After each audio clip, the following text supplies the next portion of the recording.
What's up, everyone? Welcome into DodgerHeads, presented by DodgerBlue.com, part of the Blue Wire Podcast Network. My name is Jeff Spiegel, joined today by Matthew Moreno to chat about probably the most exciting series of the season thus far. The Dodgers head to San Diego to play the Padres. Matt, 10 days ago, this was a 500 team against a team a couple games under. Now we've got the first place Dodgers.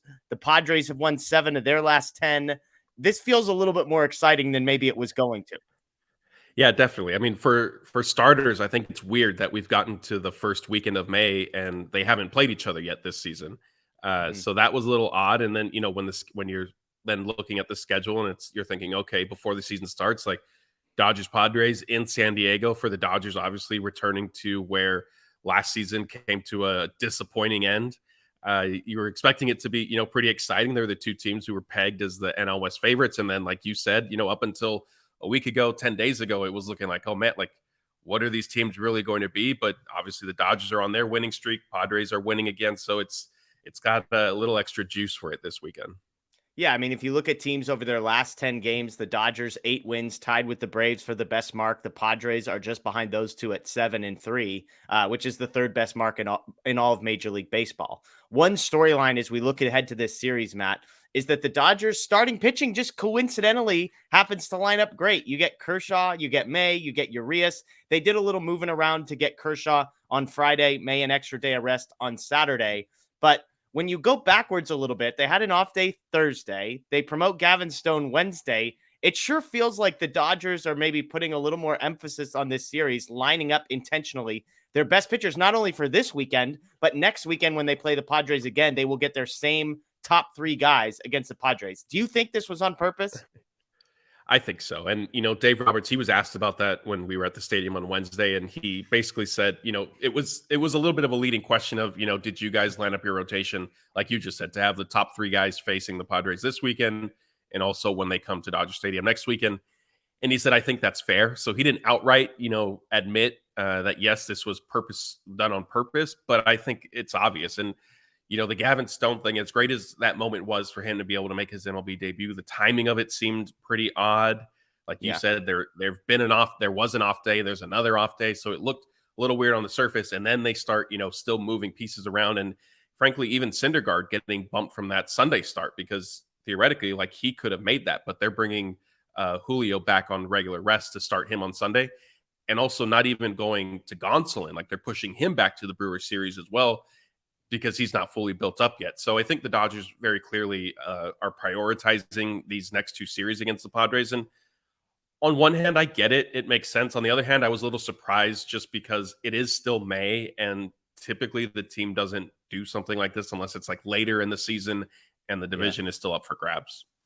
Yeah, it feels like they had a chance because of the off day Thursday, the off day next Thursday, and all they really had to do was the one Gavin Stone move. You bring Gavin Stone up because we talked about it. It was like, okay, well, maybe they're putting a starting pitcher on the injured list, and that's why. And then you're like, well, no, they're not. They optioned Vesia, and who knows if that was the plan all along or if Vesia's last performance sort of forced their hand a little bit. But the pitchers didn't need extra days of rest. Like Kershaw is now pitching on Friday on, I believe, 1 extra day of rest.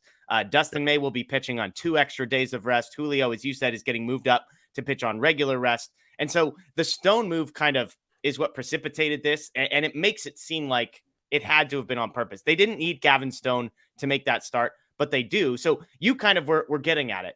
Do you like this move from the Dodgers? They have less games against teams from the National League West. Obviously, it feels like an opportunity to sort of cleanse your palate, if you will, from last year's NLDS a little bit, to go back there, get a couple of wins in San Diego. I guess my thinking, Matt, is all of these games mean the same. And so kind of like, who cares on one hand? And yet on the other, it's like, if all you had to do was call Gavin Stone up in order to set up your best pitchers against the Padres, shuffle a couple things around, but nobody's going on early rest, then who cares? They won the Gavin Stone start anyway, so it didn't cost them anything to get your best pitchers against the Padres. So heck yeah, I'd rather see these guys against them than the Cardinals or the Brewers. That's where I land. Do you agree with that? Yeah, that's fair. I mean, I'm pretty indifferent to it. My strongest feeling would just be, honestly, some concern with Dustin May. And now he is coming off throwing, a career high. I think, it was 104 pitches in his last start. So they could have had him, and it could be a twofold thing where Kershaw very clearly likes sticking to his 5-day routine. So 1 day of extra rest for him, I think he'll accept. If you try to say, "Hey, we're going to give you 2 extra days," I think that throws his schedule Yeah. off a little too much. So maybe that was a more of the driving factor to bumping him up to Friday instead of Saturday. But Dustin May getting pushed to Saturday, and like you said, the 2 extra days of rest, that's where it might only have a little bit of concern because we have seen some inconsistency from him so far this season. And like I've alluded to in our live shows and other recordings, like this is his first full year back from Tommy John. And so that's where my concern is. But yeah, outside of that, I mean, sure, it makes sense if you like the Padres, even though they've struggled, they do have a quality lineup, they're a quality team. So yeah, why not line up, your best three pitchers? I think more than anything, like I said, it's atypical of the Dodgers to do. Yeah. So it surprises me a little bit, but I'm not like, oh my gosh, what are you guys doing? Like this is a bad decision. It's fine. It is what it is. And if it makes it more exciting, I'm going to be down there tonight for a Kershaw start. So if it makes it more exciting for us covering the game and fans, then why not? Yeah, and look, if the Dodgers beat the Padres, it's a double whammy, right? It's an automatic +1 in the games back column if you get there. And so again, I think these games do matter a little bit more. Pretending like they don't is kind of foolish. On the flip side, some interesting start times, by the way, for Dodger fans. We got 6:40 p.m. in the first game, 5:40 p.m. in the second game, and then 4:10 p.m. on Sunday. So just make note if you're building your schedule around this a little bit, and we'll get to some details on a live watch thing we're going to be doing virtually. On the Padres side, Matt, a little bit of news comes out yesterday. Joe Musgrove was expected to start against Clayton Kershaw. He developed a blister, not on his hand, on his foot. So he has been pushed back 2 days. So we get Yu Darvish, Blake Snell, and then Musgrove for the Padres. It's worth noting all three of these guys are not off to amazing starts. Yu Darvish, the best of the bunch, a 3.6 ERA thus far. Snell, 5.3. Musgrove, over 10, his ERA so far this season. And so some advantages there for the Dodgers. Big picture, Matt, as you look at this matchup, like, is 2 out of 3 the minimum for the Dodgers? I mean, that seems to be kind of what we always say we expect. But do you need 2 out of 3 to come out of this series with a good taste in your mouth? Definitely, because as much as the Dodgers are on, there's the 6-game winning streak. They swept the homestand. It's their most games they've won in a row this season. The quality of opponent throughout April and into the first few days of May wasn't the greatest. And if you look at the schedule for starting with the Padres, frankly, and the rest of the month, it does pick up. And so this is going to be not a make or break month for the Dodgers, but certainly I think a better test of okay, what kind of team do they have? Is it the one that we saw, around 500 throughout April, or is it the one that we've seen recently where guys are back from the paternity list, they're healthy, players are hitting well, even, Chris Taylor, your guy Austin Barnes coming through. So yeah, I would like to see them get, 2 of 3 this weekend, obviously, 4 of 6 basically in the next 2 weekends against the Padres.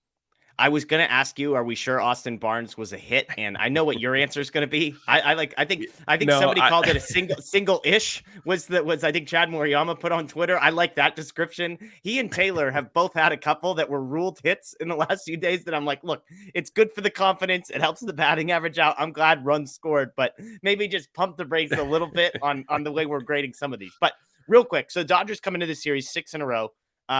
You think they're going to win 2 out of 3 is what I hear you saying. Is that the prediction you're going to make? So how far does the Dodgers winning streak get? Surely you're not picking against NL pitcher of the month, Clayton Kershaw. So we're going to get to 7 on Friday. And that's the best pitcher the Padres are going to be throwing, Yu Darvish, in the entire series. So is it Snell? Is it Musgrove? Where does this thing kind of hit a little bit of a speed bump for the Dodgers?